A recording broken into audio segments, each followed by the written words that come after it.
Garden ব্রিজে বেআইনি নির্মাণ ভেঙে এতগুলো মানুষের মৃত্যু, সেই ঘটনায় পুরো আধিকারিকদের শাস্তি করার নির্দেশ দিয়েছে হাইকোর্ট। সাসপেন্ড করে বিভাগীয় তদন্ত করতে হবে, এরকমই নির্দেশ দেওয়া হয়েছে। আমাদের প্রতিনিধি সান্নিক সঙ্গে রয়েছে। সান্নিক, আর কি বলা হয়েছে? যোগাযোগ বিচ্ছিন্ন হচ্ছে, আপনাদেরকে আরো একবার জানিয়ে রাখি, গার্ডেন ব্রিজের যে বেআইনি নির্মাণ ভেঙে 11 জনের মৃত্যু হয়েছে, সেই ঘটনায় পুরো আধিকারিকদের কড়া শাস্তি দিতে হবে, এই নির্দেশ হাইকোর্টের। পুরো আধিকারিকদের বিরুদ্ধে পদক্ষেপ নিতে হবে, সেই নির্দেশ দেওয়া হয়। সাসপেন্ড করে বিভাগীয় তদন্ত করতে হবে।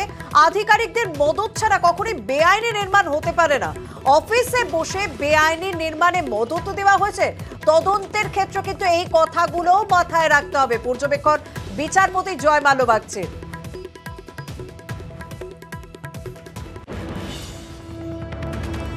হাইকোর্টের পক্ষ থেকে কি বলা হয়েছে এই গার্ডেন ব্রিজের ঘটনা? আমাদের প্রতিনিধি সান্নিক সঙ্গে রয়েছেন। সান্নিক, দেখো, আজকে বিচারপতি মিডিয়াকে এজলাসে বসে কিন্তু সরাসরি পুরসভার যিনি আইনজীবী ছিলেন তাকে সরাসরি প্রশ্ন করেন যে এই পুরো আধিকারিকরা এর জন্য রেসপন্সিবল, তাদের বিরুদ্ধে কি ব্যবস্থা নেওয়া হয়েছে। কিন্তু তিনি যোগাযোগ বিচ্ছিন্ন হয়েছে। সান্নিক।